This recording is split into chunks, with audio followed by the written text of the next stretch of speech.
Yes, sir.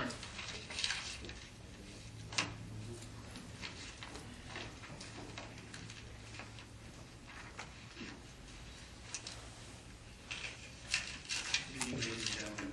Joshua Berry, Greenbrier section of town. Before I begin, I had read where Councilman Grabowski and Councilwoman Evans are not on the ballot for this fall, so I would just like to personally thank you for your time as a citizen.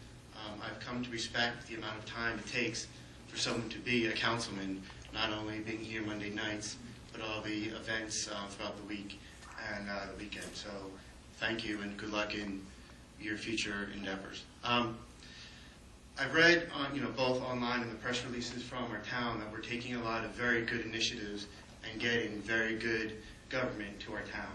Things like the energy audits, the solar panels, certainly the e-gov, and the access. And so I want to applaud you for this effort. I think all of us who come here to all of these meetings have got the same goals in mind that all of you do, of getting the best government that we can that is a model through not only South Jersey, but the state as a whole. Sometimes we're a little brash, sometimes maybe even a little inappropriate, but we're all here because we care. We're all here because at the end of the day, we have the same goal. Even if we don't necessarily agree on the tactics of how we get there or the changes that we make. That said, 2 meetings ago, someone came up and had asked about the council at GloucesterTownship.com email address and how that system works.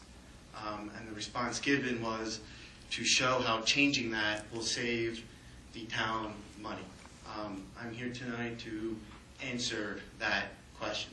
But before I answer that, not only is it a matter of finances, it's a matter of access.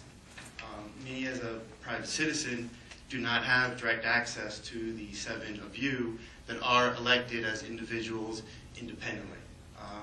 If there are specific issues that someone who's been coming here for about a year or 2 knows, then Mrs. DeJosie will send it to me, and I will either direct that Mrs. DeJosie to send it off herself, which is what I usually do, or I'll send it off to everyone. If it's specifically for an individual council person, Mrs. DeJosie will send it to that individual. So from a cost savings point of view, her time costs money. There are other things that she could be doing for our town, and the 7 of you, are paid a salary as part-time employees. There's no additional cost for you to read an email, even if it's not directed at you. But that's not the big gotcha, and what really concerned me about this whole issue. In looking into it, I discovered that our email policy is in violation of the Open Public Records Act and the Open Public Meetings Act. And I'll explain. In the Open Public Records Act, any email between members of council or members of government are subject to OPRA. It does not matter where it's sent or where it's received, whether they're posted by the town, by your own private ISP, or from a provider like Google. It all goes by content. So if one councilman emails another about town business, that is operable. And from a cost point of view, there are attorneys out there who go around from town to town suing just to make money. Because the way that our Open Public Meetings or Records Act is written, even if you win, you still have to pay them reasonable attorney's fee. And if they are an out-of-work attorney, you're now paying their salary. So even if the emails are hosted off-site, how is the town going to get those? The simple solution is posted on the Gloucester Township website. We have a very good IT administrator right here.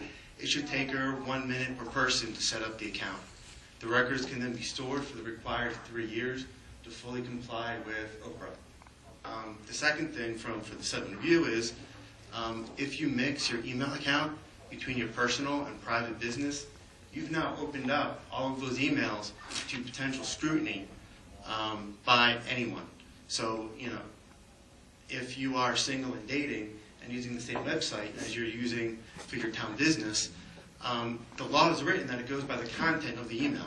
So who's going to determine what email is related to the town and what's not? Do we need to have a judge like what happened in the Coors on Cats Fair? I don't know.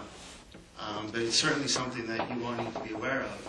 And getting individual email addresses for town council is a very cheap way to solve this problem. Second issue, and I'm sorry I'm over my time limit, is about the Open Public Meetings Act. I do not know if you are aware of this, but this has been reported by the League of Municipalities, so I tend to trust their analysis. If an email gets sent out from, let's just say the council to all 7 of you, and 4 of you do a reply to all saying, yeah, it's a good idea, let's do it.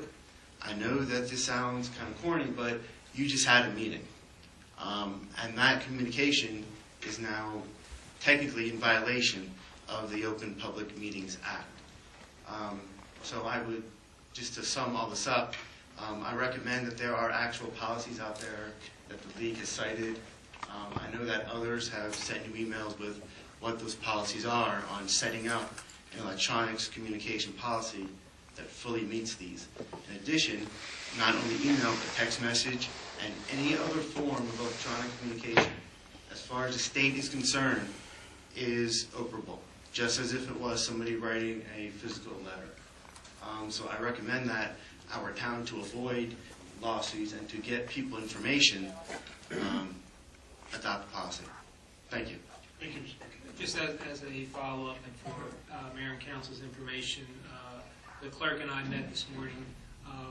We've been, over the last couple of weeks, been gathering up information to develop a policy and give some recommendation to members of council on email, storage of email, use of individual cell phones. And as I've indicated, we just met this morning and gathered up significant information, and we'll be developing a policy to recommend the council to adopt.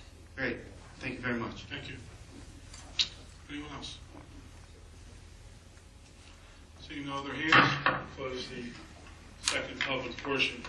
Polling of directors and council, please.